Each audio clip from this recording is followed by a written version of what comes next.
Alright, so here's an exit slip that I've created. I've got 3 questions here at the beginning. They're just going to be drop-down questions that I can choose the definitions and some new terms that we learned, as well as a little multiple choice question that I've created with a grid format. Now, when I'm ready for my students to assess this, I can click the little eyeball to get the preview version of what they're going to see. So this is what the students are going to see. Go through, choosing correct answers, hopefully. The only problem is when I press this blue submit button, you'll notice at the top I have no way to identify this student at all. It didn't collect their email, I didn't type in their name whatsoever. Inside the form, I can go to the settings icon and I can tell this form to automatically collect email addresses. When that box is checked, now the form will automatically see my email address and assign these answer submissions to that individual student.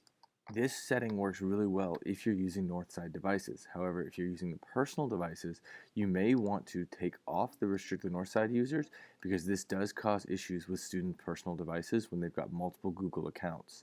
So if you're using student devices, I would say take this checkbox off and add a few questions here at the beginning.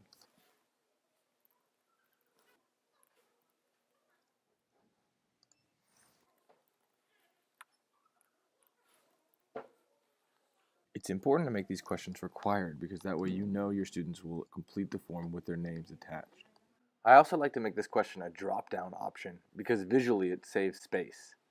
It's also really good practice to include a question of choosing the period in every single Google form. This makes deciphering the data much easier. Let me show you what it looks like. Here the students will automatically choose what period they're in, type in their name, and then they can complete the exit slip just like I wanted them to.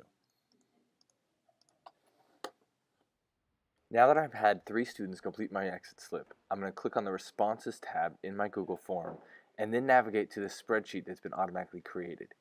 This is where I'm going to decipher my data. When I look at the responses, I can see that my first row here only shows my answer choices, but no identifying features for the student. My second row is when I turned on the collect email address, and I can see the email address at the end. That's not very helpful when I'm looking at student data across all of my students. The last one, I can see that I've got several identifying questions. I can see what period they're in, as well as first name and last name.